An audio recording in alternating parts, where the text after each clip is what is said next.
ಬಾಯ್ ನ್ಯೂಸ್ಗೆ ಸ್ವಾಗತ.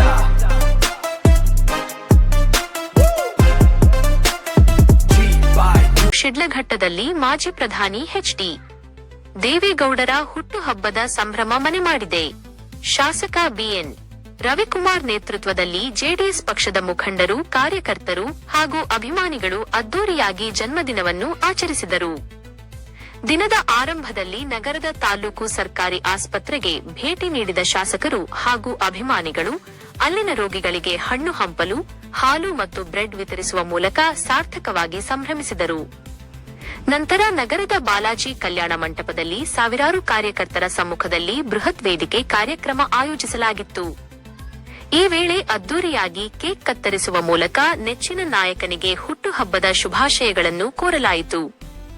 ಇದೇ ಕಾರ್ಯಕ್ರಮದಲ್ಲಿ ಶಿಕ್ಷಣ ಕ್ಷೇತ್ರಕ್ಕೆ ಆದ್ಯತೆ ನೀಡುವ ನಿಟ್ಟಿನಲ್ಲಿ ತಾಲೂಕಿನಲ್ಲಿ ಅವರು ಬಹಿಷ್ಕಾರ ಆಗಿರೋ ಯಾವುದೇ ಗುರು ಕಾಣಿಸೋದಿಲ್ಲ. ಅಂತಹ ವ್ಯಕ್ತಿ ಸನ್ಮಾನ್ಯ ದೇವೇಗೌಡರು. ಅಂತ ಮುತ್ಸದಿ ರಾಜಕಾರಣಿಗೆ ನಿಮ್ಮೆಲ್ಲರ ಆಯುಷ್ಯಕ್ಕೂ ಕೊಟ್ಟು ಅವರು ಶತಾಯುಷಿಗಳಾಗಿ ಈ ಕರ್ನಾಟಕ ರಾಜ್ಯದ ಹಾಗೂ ಭಾರತ ದೇಶದ ಸೇವೆ ಮಾಡಬೇಕು ಅಂತೇಳಿ ಆ ಭಗವಂತನಲ್ಲಿ ನಾವು ಕೋರ್ಕೊಳ್ಳೋಣ. ಅದೇ ರೀತಿಯಾಗಿ ತಾವು ದೊಡ್ಡ ಮನಸ್ಸು ಮಾಡಿ ಭಾರತೀಯ ಜನತಾ ಪಕ್ಷದ ಎಲ್ಲ ನಾಯಕರಿಗೆ ಮನವಿಯನ್ನು ಮಾಡಿ ಈ ಒಂದು ರಾಜ್ಯಸಭಾ ಚುನಾವಣೆಗೆ ನಮ್ಮ ದೇವೇಗೌಡರು ಸಾಹೇಬರನ್ನ ಅವಿರೋಧವಾಗಿ ಆಯ್ಕೆ ಮಾಡಿ ಕಳಿಸ್ಬೇಕಂತೇಳಿ ರಾಜ್ಯ ಬಿಜೆಪಿ ನಾಯಕರಿಗೆ ಮತ್ತೊಮ್ಮೆ ನಾನು ತಲೆಬಾಗಿ ಮನವಿಯನ್ನು ಮಾಡಿದ ನನ್ನ ಮಾತನ್ನು ಮುಗಿಸ್ತಾ ಇದ್ದೀನಿ. ಜೈ ಜೈ ಕರ್ನಾಟಕ, ಜೈ ಜಯದೇಶ. ಈ ದಿನ ನಮ್ಮ ನಾಡಿನ ರೈತರ ಕಣ್ಮಣಿ, ನಮ್ಮ ಜೆಡಿಎಸ್ ಪಕ್ಷದ ರಾಷ್ಟ್ರೀಯ ಅಧ್ಯಕ್ಷರು, ನಮ್ಮ ಭಾರತ ದೇಶದ ಮಾಜಿ ಪ್ರಧಾನಮಂತ್ರಿಗಳಾದಂಥ ಸನ್ಮಾನ್ಯ ಎಚ್.ಡಿ. ದೇವೇಗೌಡ ಸಾಹೇಬರವರ 94ನೇ ಹುಟ್ಟುಹಬ್ಬದ ಶುಭಾಶಯಗಳನ್ನು ಹೇಳ್ತಾ, ತಾಯಿ ಚಾಮುಂಡಿ ದೇವಿಯ ಒಂದು ಆಶೀರ್ವಾದದಿಂದ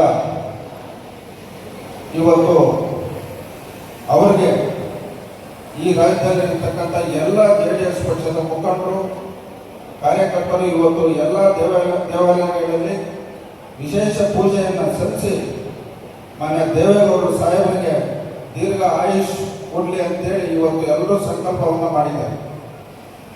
ಏನಿವತ್ತು ನಮ್ಮ ಭಾರತ ದೇಶದ ಒಬ್ಬ ರೈತನು ಈ ದೇಶದ ಪ್ರಧಾನಮಂತ್ರಿ ಆಗ್ತಕ್ಕಂಥದ್ದು ಅದು ಒಂದು ಸುಲಭವಾದ ಕೆಲಸ ಅಲ್ಲ. ಇವತ್ತು ನಮ್ಮ ರಾಜ್ಯಕ್ಕೆ ಏನು ಅವರು ಒಂದು ಮಾಡಿರ್ತಕ್ಕಂಥ ಕೆಲಸಗಳನ್ನ ಪ್ರತಿಯೊಬ್ಬರು ಇವತ್ತು ಗಮನದಲ್ಲಿಟ್ಕೊಳ್ಬೇಕಾಗ್ತದೆ. ಇವತ್ತು ಅದರ ಒಂದು ಮುಂದುವರೆದ ಭಾಗ ಇವತ್ತು ನಮ್ಮ ಶಿಡ್ಲಘಟ್ಟ ವಿಧಾನಸಭಾ ಕ್ಷೇತ್ರದಲ್ಲಿ ನಮ್ಮ ಪಕ್ಷದ ಎಲ್ಲ ಮುಖಂಡರು ಇವತ್ತು ನಮ್ಮ ಕ್ಷೇತ್ರದಲ್ಲಿ ಅವರ ಹುಟ್ಟುಹಬ್ಬದ ಕಾರ್ಯಕ್ರಮವನ್ನು ಹಮ್ಮಿಕೊಂಡಿದ್ವಿ. ಈ ಒಂದು ಕಾರ್ಯಕ್ರಮದ ವೇದಿಕೆ ಮೇಲೆ ಇರ್ತಕ್ಕಂಥ ನಮ್ಮ ಪಕ್ಷದ ತಾಲೂಕಿನ ಅಧ್ಯಕ್ಷರಾದಂಥ ವೆಂಕಟೇಶ್ವರವರೇ, ವಿಧಾನಸಭಾ ಕ್ಷೇತ್ರದಲ್ಲಿ ಒಬ್ಬ ಸಾಮಾನ್ಯ ರೈತನು ಈ ಕ್ಷೇತ್ರದಲ್ಲಿ ಶಾಸಕರಾಗಬೇಕಾದ್ರೆ ಅದು ಕಾರಣ ಶ್ರೀಮಾನ್ ದೇವೇಗೌಡರು. ಇವತ್ತು ನಮ್ಮ ಕ್ಷೇತ್ರದ ಮುಖಂಡರು ಇವತ್ತು ನಮ್ಮನ್ನ, ನಮ್ಮ ಪಕ್ಷವನ್ನ, ನಮ್ಮ ದೇವೇಗೌಡ ಸಾಹೇಬ್ರ ನಂಬಿ ಈ ಕ್ಷೇತ್ರದ ಮುಖಂಡರು ನನಗೆ ಇವತ್ತು ಒಬ್ಬ ಶಾಸಕನಾಗಿ ಇವತ್ತು ನನಗೆ ಒಂದು ಅಧಿಕಾರ ಕೊಟ್ಟಿದ್ದೆ. ಏನಿವತ್ತು ನನಗೆ ಅಧಿಕಾರ ಬಂದಂಥ ಸಂದರ್ಭದಲ್ಲಿ ಇವತ್ತು ನಾವು ಈ ಒಂದು ಕ್ಷೇತ್ರಕ್ಕೆ ಏನಾದರೂ ಒಳ್ಳೇದು ಮಾಡ್ಬೇಕಂತ ಒಂದು ತೀರ್ಮಾನವನ್ನು ಮಾಡಿ ಇವತ್ತು 4 ಮಾನದಂಡಗಳನ್ನು ಇವತ್ತು ನಾವು ಪಾಲನೆ ಮಾಡಿದ್ವಿ. ಒಂದು ಶಿಕ್ಷಣ, 2ನೇದು ಆರೋಗ್ಯ, 3ನೇದು ಕ್ಷೇತ್ರದಲ್ಲಿ ಅಭಿವೃದ್ಧಿ, 4ನೇದು ಪ್ರತಿಯೊಂದು ಕುಟುಂಬದವರು ನೆಮ್ಮದಿಯಾಗಿ ಬದುಕು. ಈ 4 ಮಾನದಂಡಗಳನ್ನು ಇಟ್ಕೊಂಡು ಇವತ್ತು ನಾನು 3 ವರ್ಷ 36 ತಿಂಗಳು ಇವತ್ತು ಆಡಳಿತದಲ್ಲಿ ಕ್ಷೇತ್ರದಲ್ಲಿ ಮಾಡಿದ್ದೀನಿ. ಇವತ್ತು ದೇವೇಗೌಡರು ಸಾಹೇಬರು 1962ರಿಂದ ಇದು 2026 ಸುಮಾರು 64 ವರ್ಷ ಅವರ ಒಂದು ರಾಜಕೀಯ ಜೀವನ, ಅವರ ಒಂದು ಇತಿಹಾಸ ನಾವು ನೋಡಿದಾಗ ಅವರು ಕೇವಲ ಈ ರಾಜ್ಯದ ಮುಖ್ಯಮಂತ್ರಿಯಾಗಿ 20 ತಿಂಗಳು, ಈ ದೇಶದ ಪ್ರಧಾನಮಂತ್ರಿಯಾಗಿ 11 ತಿಂಗಳು, ನಮ್ಮ ರಾಜ್ಯದ ನೀರಾವರಿ ಸಚಿವರಾಗಿ 24 ತಿಂಗಳು ಅಲ್ಪಾವಧಿ ಅಧಿಕಾರ ಸಂದರ್ಭದಲ್ಲಿ ಅವರು ಮಾಡಿರ್ತಕ್ಕಂಥ ಕೆಲಸಗಳು ಇವತ್ತು ನಾಡಪ್ರಭು ಕೆಂಪೇಗೌಡರ ಹೆಸರು ಯಾವ ರೀತಿ ಈ ರಾಜ್ಯದಲ್ಲಿ ಉಳಿದೈತೋ ಮುಂದೆ ದೇವೇಗೌಡರ ಹೆಸರು ಸಹ ಅದೇ ರೀತಿ ಉಳಿತಕ್ಕಂಥ ನಾನು ಹೇಳಕ್ಕೆ ಬಯಸ್ತೇನೆ. ಪಾರ್ಲಿಮೆಂಟ್ ಅಲ್ಲಿ ಪ್ರಮಾಣ ವಚನ ತಗೊಂಡ ಮೇಲೆ 2 ವರ್ಷ ದೇವೇಗೌಡರು ಸಾಹೇಬರ ಜೊತೆ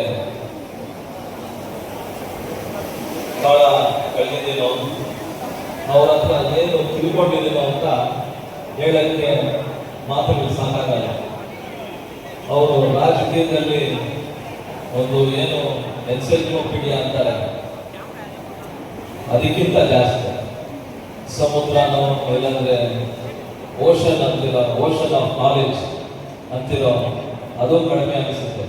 ಯಾಕಂದ್ರೆ ಒಂದ್ಸತಿ ಸಿದ್ಧಗಂಗಾ ರವಿಯಣ್ಣ ಅವರು ಮತ್ತೆ ನಾನು ಅವರು ಒಂದು ತಂಡ ಕರ್ಕೊಂಡು ದೆಹಲಿಗೆ ಬಂದಿದ್ರು. ನೀರಾವರಿ ಕೃಷ್ಣಾ ನದಿ ನೀರು ಬೇಕು ಅಂತ. ಅವತ್ತು ಮಾತಾಡ್ತಾ ಇರುವಾಗ ಸುಮಾರು 2 ಗಂಟೆ ಕಾಲ ದೇವೇಗೌಡರು ಸಾಹೇಬರು ಮಾತಾಡ್ತಾ ಇದ್ರು.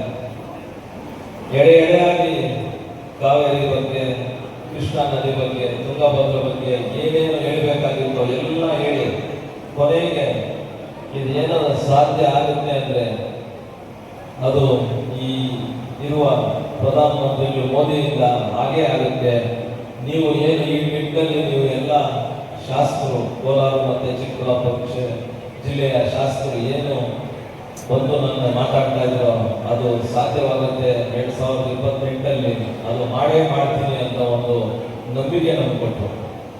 ಅದೇ ನಿಟ್ಟಿನಲ್ಲಿ ಏನು ಅವರು ಪ್ರಧಾನಮಂತ್ರಿಗಳಾಗಿದ್ರು, ಮುಖ್ಯಮಂತ್ರಿಗಳಾಗಿದ್ರು, ಆ ಕಾಲದಲ್ಲಿ ಏನೇನು ಕೆಲಸಗಳಾಗಿದ್ದು ಅಂತ ನಾವು ನೋಡಿದ್ರೆ ನಮಗೆ ಅರ್ಥ ಆಗುತ್ತೆ ಎಂತಹ ಕೆಲಸ ಮಾಡಿದ್ರು ಅಂತ. ಇವಾಗ ಏನು ಮೆಟ್ರೋ ಅಂತ ಏನು ಅಂತೀವೋ ನಾವು, ಅದು ದಿಲ್ಲಿಯಲ್ಲಿ ಶುರು ಮಾಡಿದ್ದು ಪ್ರಧಾನಮಂತ್ರಿಗಳು ಆದಾಗ ನಮ್ಮ ದೇವೇಗೌಡರು ಸಾಹೇಬರು. ಅದು ಇವತ್ತವರೆಗೂ ಯಾರು ಹೇಳಕ್ಕೆ ಅಂದ್ರೆ ಪ್ರಚಾರ ಮಾಡಕ್ಕೆ ಯಾರು ಆಗಿಲ್ಲ. ಆದ್ರೆ ಸುಮಾರು ಒಂದು 6 ತಿಂಗಳಿಂದ ಮತ್ತೆ ಹೊಸ ಲೈನ್ ಏನೋ ಹಾಕಿದ್ರು. ಅವಾಗ ದೇವೇಗೌಡರು ಸಾಹೇಬರು ಅದೇ ಮೆಟ್ರೋ ಲೈನ್ ಅಲ್ಲಿ ಹೋಗಿ ಹೆಂಗಿದೆ ನಾನು ಶುರು ಮಾಡಿದ್ದು ಮೆಟ್ರೋ ಲೈನ್ ಅಂತ ಹೋದಾಗ ಆವಾಗ ಅರ್ಥ ಆಯ್ತು. ಆವಾಗ ಸ್ವಲ್ಪ ಪೇಪರ್ಗಳಲ್ಲಿ, ನ್ಯೂಸ್ ಪೇಪರ್ಗಳಲ್ಲಿ ಬಂತು. ಜಮ್ಮು ಕಾಶ್ಮೀರಲ್ಲಿ ಒಂದ್ಸತಿ ಅವರು ಓಪನ್ ಜೀಪಲ್ಲಿ ಒಂದು ವಿಸಿಟ್ ಮಾಡ್ತಾರೆ.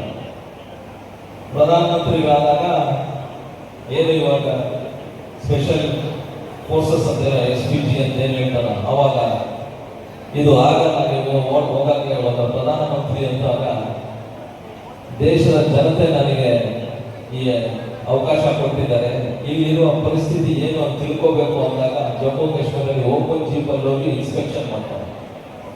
ಇಂತಹ ಒಂದು ಧೈರ್ಯವಾಗಿ ಜನ ಸೇವೆ ಮಾಡಬೇಕು ಅಂತ ಏನೋ ಒಂದು ನಿಟ್ಟಿನಲ್ಲಿ ಅವ್ರು ಕೆಲಸ ಮಾಡ್ತಾರೋ ಅವ್ರಿಗೆ ನನ್ನ ಪರವಾಗಿ ನನಗೊಂದು ಅನಿಸಿಕೆ, ಇನ್ನ ಒಂದು 10-15 ವರ್ಷ ಅವ್ರಿಗೆ ಅಧಿಕಾರ ಕೊಟ್ಟಿದ್ರೆ ಮುಖ್ಯಮಂತ್ರಿಯಾಗಿ, ಇನ್ನು ಪ್ರಧಾನಮಂತ್ರಿಗಳಾಗಿ ಏನು ಇವಾಗ ದೇಶ ಇದೆಯೋ ಅದನ್ನ ಒಂದು ಬೇರೆ ಚಿತ್ರೀಕರಣ ಮಾಡಿ ಇನ್ನ ಒಂದು ಒಳ್ಳೆ ರೀತಿಯಲ್ಲಿ ಈ ದೇಶವನ್ನು ತಗೊಂಡು ಹೋಗ್ಬೇಕು ಅಂತಹ ಒಂದು ನಂಬಿಕೆ ನನಗೆ ಆವತ್ತು ಬಂತು.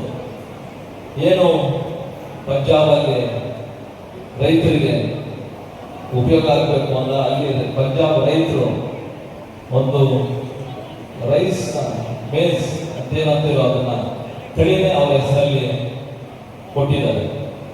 ಇಂತಹ ಒಂದು ವಿಚಾರಗಳು ನಾವು ಮಾತಾಡಿಕೊಂಡು ಹೋಗ್ತಾ ಇದ್ರೆ ಒಂದು ಕಡೆ ರೈತರಿಗೆ ಸಹಾಯ ಮಾಡಬೇಕು ಅಂತ ನೀರಾವರಿ ಹೋರಾಟವನ್ನು ಮಾಡಬೇಕು ಅಂದಾಗ, ಸಿಟಿಗಳಲ್ಲಿ ಇಂಪ್ರೂವ್ ಮಾಡಬೇಕು ಅಂತ ಈ ಮೆಟ್ರೋ ರೈಲು ಬಂದಾಗ, ಇಂತಹ ಒಂದು ನಿಟ್ಟಿನಲ್ಲಿ ನೋಡ್ತಾ ಇದ್ರೆ ಅವರ ಆಲೋಚನೆ 96 ಅಲ್ಲಿ ಏನು ಪ್ರಧಾನಮಂತ್ರಿಗಳಾಗಿದ್ರು ಆವಾಗಲೇ ಬಹಳ ಮುಂದಿನ ಯೋಚನೆ ಮಾಡ್ತಾ ಇದ್ದೀನಿ. ಏನು ಇಂದ 2 ವರ್ಷದಲ್ಲಿ ನಾನು ಅವ್ರ ಜೊತೆ ಒಡನಾಟದಲ್ಲಿ ಏನೋ ಒಂದು ನೋಡಿದ್ದೀನೋ ಬಹಳ ಕಲ್ತಿದ್ದೀನಿ. ಏನು ತಾಳ್ಮೆ ಅಂತ ಇರಬೇಕು, ಪೇಷನ್ಸ್ ಅಂತ ಏನಂತಿಲ್ಲ, ಆ ತಾಳ್ಮೆ ಇರಬೇಕು.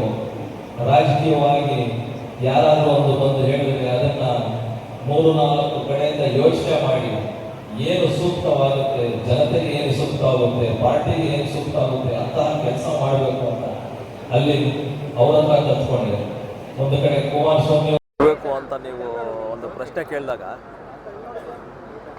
ನೀರಾವರಿ ಬಗ್ಗೆ ಯಾರಾದರೂ ಮಾತಾಡ್ತಾ ಇದ್ದಾರೆ ಅಂದರೆ ನಮ್ಮ ಕರ್ನಾಟಕ ಬಗ್ಗೆ, ಅದು ಒಂದು ದೇವೇಗೌಡರು ಸಾಹೇಬರು ಅವರು ಹಾದಿಯಲ್ಲಿ ಏನು ಹಿಂಗೆ ಮಾಡುವಂಥ ಕೃಷ್ಣಾ ನದಿದು ಏನು ಮಾಡ್ತಾರೋ ಅದು ನಾನು ಮಾಡ್ತಾ ಇದ್ದೀನಿ. ಅದು ಬಿಟ್ಟು ನಾವು ಯಾವಾಗಾದರೂ ನಾವು ಮೀಟಿಂಗ್ಸ್ ಮಾಡಿದಾಗ, ಸಭೆಗಳು ನಡೆದಾಗ ನಾವು ಕೃಷ್ಣಾ ನದಿ ನೀರು ಬೇಕು ಅಂತ ಎಷ್ಟು ಓಡಾಡ್ತಾ ಇದ್ದೀವೋ ಅದಕ್ಕೆ ಒಂದು ತಕ್ಕ ಉತ್ತರ ಸಿಗುತ್ತೆ ಅಂತ ನಾನು ಹೇಳಕ್ಕೆ ಇಷ್ಟಪಡ್ತೀನಿ. ಯಾಕಂದರೆ ಚಂದ್ರಬಾಬು ನಾಯ್ಡು ಅವರು ಏನು ಒಂದು ಸತಿ ಪಾರ್ಲಿಮೆಂಟಿಗೆ ಬಂದಾಗ ನಾವು ಮತ್ತು ಕುಮಾರಸ್ವಾಮಿ ಸಾಹೇಬರು ಇಬ್ಬರು ಒಂದು ಪತ್ರ ಕೊಟ್ಟವು. ಸುಮಾರು 5 ನಿಮಿಷ ಪತ್ರಗಳನ್ನು ಓದಿ ಕುಮಾರಸ್ವಾಮಿ ಅವರು ಏನು ಕೊಟ್ಟರು ಮತ್ತು ನನ್ನ ಪತ್ರ ಏನು ಓದಿ ನನ್ನನ್ನು ಪ್ರಶ್ನೆ ಕೇಳ್ತಾರೆ, ಎಲ್ಲಿಂದ ನೀರು ಬರಬೇಕಾಗುತ್ತೆ ನಿನಗೆ, ಎಲ್ಲಿಂದ ನೀನು ತೊಗೊಳ್ತೀಯ ನಾನು ಕೃಷ್ಣಾ ನದಿ ನೀರು ಕೊಟ್ಟರೆ ಅಂತ ಕೇಳಿದಾಗ ಅದು ಏನು ಉತ್ತರ ಕೊಟ್ಟವೋ ಅದರಲ್ಲಿ ಅವರು ಸಮಾಧಾನ ಆಗಿ, ನೀವು ಎಲ್ಲ ಹೋಮ್ವರ್ಕ್ ಮಾಡಿದ್ದೀರಾ ನಮ್ಮ ಕಡೆಯಿಂದ. ಯಾಕಂದರೆ ಆವಾಗ ಬರೀ ಆಂಧ್ರ ಒಂದೇ ಮಾತ್ರ ಇತ್ತು ಕೃಷ್ಣಾ ಬಚಾವತ್ ಸ್ಕೀಮಲ್ಲಿ, ಇವಾಗ ತೆಲಂಗಾಣನೂ ಬಂದಿದೆ. ಸೊ ಆ ಮುಖ್ಯಮಂತ್ರಿನೂ ಮಾತಾಡಿ ನಿಮಗೆ ನೀರು ಏನು ಕೊಡಬೇಕಾಗಿ ನೀವು ಏನು ಕೇಳ್ತಾ ಇದ್ದೀರೋ ಅದು ಮಾಡ್ತೀವಿ ಅಂತ ಒಂದು ಭರವಸೆ ಕೊಟ್ಟರು. ಏನು 173 TMC ಕೃಷ್ಣಾ ಬಚಾವತ್ ಸ್ಕೀಮಲ್ಲಿ 2018 ಅನೌನ್ಸ್ ಆಗಿದೆಯೋ ಅದನ್ನು ಇವತ್ತವರೆಗೂ ಇನ್ನೂ ಅದನ್ನು ಇಂಪ್ಲಿಮೆಂಟ್ ಮಾಡೋಕ್ಕಾಗಲಿಲ್ಲ. ಸೊ ಅದಕ್ಕೆ ಆ 173 TMCಯಲ್ಲಿ ಕೋಲಾರ, ಚಿಕ್ಕಬಳ್ಳಾಪುರ, ಗ್ರಾಮಾಂತರ ಜಿಲ್ಲೆಗಳಲ್ಲಿ 15 TMC ನೀರು ಕೊಡಿ ಅಂತ ಕೇಳಿದ್ದೀವಿ. ಅದನ್ನು ಏನು ನಮ್ಮ ಪುಟ್ಟಪರ್ತಿ ಜಿಲ್ಲೆ ಇದೆಯೋ, ಅಂದರೆ ಸತ್ಯಸಾಯಿ ಜಿಲ್ಲೆ ಇದೆಯೋ, ಅಲ್ಲಿ ಬುಕ್ಕಪಟ್ಟಣಂ ಅಂತ ಒಂದು ರಿಸರ್ವಾಯರ್ ಇದೆ, ಅಲ್ಲಿಂದ ನಾವು ಪಂಪ್ ಮಾಡ್ಕೊಳ್ತೀವಿ ಅಂತ ಕೂಡ ಹೇಳಿದ್ದೀನಿ. ಆ ಏನು 15 TMC ಅದನ್ನು ಏನು ಮಾಡಬೇಕಂದ್ರೆ ಇವಾಗ ಮತ್ತೆ ಬಚಾವತ್ ಸ್ಕೀಮ್ನ ಅದನ್ನು ಇದು ಮಾಡೋವಾಗ ಅದು ಇಂಪ್ಲಿಮೆಂಟ್ ಮಾಡೋಕ್ಕೆ, ಯಾಕೆಂದರೆ ಕೋರ್ಟ್ ಕೇಸ್ಗಳು ಹಾಕ್ಕೊಂಡಿದ್ದಾರೆ, ಅದು ಆಲ್ಮಟ್ಟಿ ಡ್ಯಾಮ್ ಹೈಟ್ ಮಾಡಬೇಕು ಅಂತ ಅದನ್ನೆಲ್ಲ ಬಿಟ್ಟು ಆನ್ ಹ್ಯುಮ್ಯಾನಿಟೇರಿಯನ್ ಗ್ರೌಂಡ್ಸ್ ನಮಗಿದು ಕೊಡಿ ಅಂತ ನಾನು ಆಲ್ರೆಡಿ ನಮ್ಮ ಜಾಯಿಂಟ್ ಸೆಕ್ರೆಟ್ರಿ ಜಲಶಕ್ತಿ ಇವ್ರಿಗೆ ಒಂದು ಮೌಖಿಕವಾಗಿ ಹೇಳಿದ್ದೀವಿ. ಅದನ್ನು ಏನಿದೆಯೋ ಸ್ವಲ್ಪ ಡೀಟೇಲ್ಸ್ ಕೊಡಿ ಅಂತ ಹೇಳಿದ್ದಾರೆ. ಬುಧವಾರ ಇಲ್ಲ ಗುರುವಾರ ಹೋಗ್ತಾ ಇದ್ದೀನಿ, ಇಲ್ಲಾಂದರೆ ಬರೋವಾರ ಹೋದಾಗ ಆ ಪೇಪರ್ ಲೆಟರ್ಸ್ ಏನು ಕೊಡ್ತೀವೋ ಅದನ್ನು ಮಾಧ್ಯಮ ಮುಖಾಂತರ ನಿಮಗೆ ಕೊಡಿ. ಆಲ್ರೆಡಿ ಏನು ಪತ್ರ ದೇವೇಗೌಡರು ಸಾಹೇಬ್ರಿಗೆ ಆಲ್ರೆಡಿ ನಾನು ತಲುಪಿಸಿದ್ದೀನಿ. ನಾಳೆ ಇಲ್ಲ ನಾಡಿದ್ದು ದೇವೇಗೌಡರು ಕುಮಾರಸ್ವಾಮಿ ಸಾಹೇಬರು ಡೆಲ್ಲಿಗೆ ಹೋಗ್ತಾರೆ, ಆವಾಗಲೂ ಅದನ್ನು ಡ್ರಾಫ್ಟ್ ಕಾಪಿ ಕೊಟ್ಟು, ಯಾಕಂದರೆ ಅಲ್ಲಿ ಕೂತ್ಕೊಂಡಾಗ ಸುಮಾರು ಒಂದು 10-15 ನಿಮಿಷ ಟೈಮ್ ಕೊಡಬೇಕಾಗುತ್ತೆ. ಅದನ್ನೆಲ್ಲ ಏನು ಅಂತ ಅರ್ಥ ಮಾಡ್ಕೊಳ್ಳೋಕ್ಕೆ ಅವರು ಮತ್ತು ನಾನು ಹೇಳೋಕ್ಕೆ, ಅದೆಲ್ಲ ಎಸ್ ಅಂತ ಮೇಲೆ ನಾನು ಆ ಕಾಪಿ ಕೊಡ್ತೀನಿ. ಆ ಕಾಪಿ ಕೊಟ್ಟ ಮೇಲೆ ನಿಮಗೆ ಮಾಧ್ಯಮ ಮುಖಾಂತರ ಹೇಳೋಕ್ಕೆ ಇಷ್ಟಪಡ್ತೀನಿ. ನಮ್ಮ ಚಿಕ್ಕಬಳ್ಳಾಪುರಲ್ಲಿ ನಮ್ಮ ಸುಧಾಕರ್ ಸಾಹೇಬರು ಸಂಸದರು ಅವ್ರು ಮಾಡಬೇಕಾಗತ್ತೆ. ನಮ್ಮದಲ್ಲಿ ಏನಾಗಿದೆ ಅಂದರೆ ಕಮಿಟಿದು ಇವು ಮೆಂಬರ್ಸ್ ಮಾಡಬೇಕು ಅಂದರೆ 2 ಮೆಂಬರ್ಸ್ ಮಾಡಿದ್ದೀವಿ. ಮೋಸ್ಟ್ಲಿ ಇನ್ನೊಂದು 15 ದಿನದಲ್ಲಿ ಅಲ್ಲಿ ಇದರಲ್ಲಿ 2 ತಾಲೂಕುಗಳಿಗೂ ನೀವೇ ರಿವ್ಯೂ ಮಾಡಬೇಕು ಸರ್. ಇಲ್ಲಿ ಯಾವಾಗ ಸುಧಾಕರ್ ಸಾಹೇಬರು ಕರೀತಾರೋ ಆವಾಗ ಬರಬೇಕಾಗುತ್ತೆ. ಇಲ್ಲಿ ನಾನು ಇದು ಮಾಡೋಕ್ಕಾಗಲ್ಲ. ಅಲ್ಲಿ ಕೋಲಾರ ಜಿಲ್ಲೆಯಲ್ಲಿ ನಾನು ಡೇಟ್ ಫಿಕ್ಸ್ ಮಾಡ್ತೀನಿ. ಇಲ್ಲಿ ಸುಧಾಕರ್ ಅವರು ಸಂಸದರು ಏನು ಡೇಟ್ ಫಿಕ್ಸ್ ಮಾಡ್ತಾರೆ ಆ ಡೇಟಿಗೆ ಬರಬೇಕಾಗುತ್ತೆ. ದಿಶಾ ಮೀಟಿಂಗ್ ನಾನು ಬರೋಕ್ಕಾಗಲಿಲ್ಲ, ಯಾಕಂದರೆ ಆವತ್ತು ನಮ್ಮದು ಪಾರ್ಲಿಮೆಂಟ್ರಿ ಕಮಿಟಿ ಮೀಟಿಂಗ್ ಇತ್ತು ದಿಲ್ಲಿಯಲ್ಲಿ. ಅದು ಸುಧಾಕರ್ ಸಾಹೇಬ್ರಿಗೆ ಹೇಳ್ಬಿಟ್ಟೆ ಇದು ಆಗಿತ್ತು. ದೇವೇಗೌಡರನ್ನ ರಾಜ್ಯಸಭೆಗೆ ಅವಿರೋಧ ಆಯ್ಕೆ ಮಾಡಬೇಕು ಅಂತ ರವಿಕುಮಾರ್ ಅವರು ಹೇಳಿದ್ದಾರೆ. ಅದಕ್ಕೆ ನಿಮ್ಮ ಅನಿಸಿಕೆ ಏನು ಸರ್? ಯಾವ ಥರ ಸರ್, ಅವರು ಬಂದರೆ ರಾಜಕೀಯವಾಗಿ 2028 ಚುನಾವಣೆ ಏನು ನಡೆಯುತ್ತೋ ಅದಕ್ಕೆ ಲಾಭ ಆಗುತ್ತೆ NDA ಅಭ್ಯರ್ಥಿಗಳಿಗೆ. ಆಮೇಲೆ ಏನು ವಿಚಾರಗಳು ಎತ್ತಬೇಕಾಗುತ್ತೋ ಅಲ್ಲಿ ರಾಜ್ಯಸಭೆಯಲ್ಲಿ, ಯಾಕಂದರೆ ಅಲ್ಲಿ ಎತ್ತಬೇಕಾಗಿರೋರು ನಮ್ಮ ಪಕ್ಷದ ಮುಖಂಡರು ದೇವೇಗೌಡರು ಸಾಹೇಬ್ರೆ. ಇವಾಗ ನೀವೇ ನೋಡಿದ್ದೀರಾ, ಅವರು 2 ನಿಮಿಷ ಮಾತಾಡಿದ್ರೆ it becomes a sensational news. ಯಾಕೆಂದರೆ ಅವರು ಅಂಶಗಳು ಫ್ಯಾಕ್ಟ್ಸ್ ಇಟ್ಕೊಂಡೇ ಮಾತಾಡ್ತಾರೆ.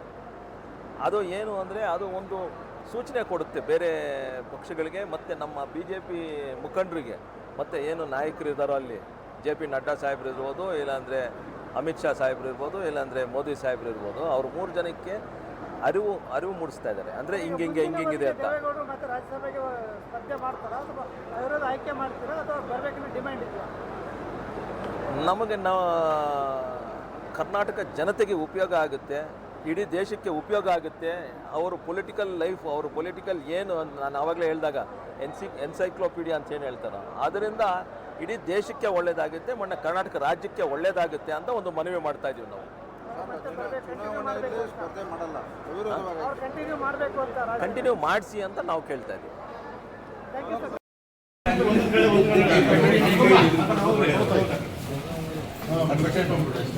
ಸ್ವಲ್ಪ ಎತ್ಕೊಡ್ತೀರಿ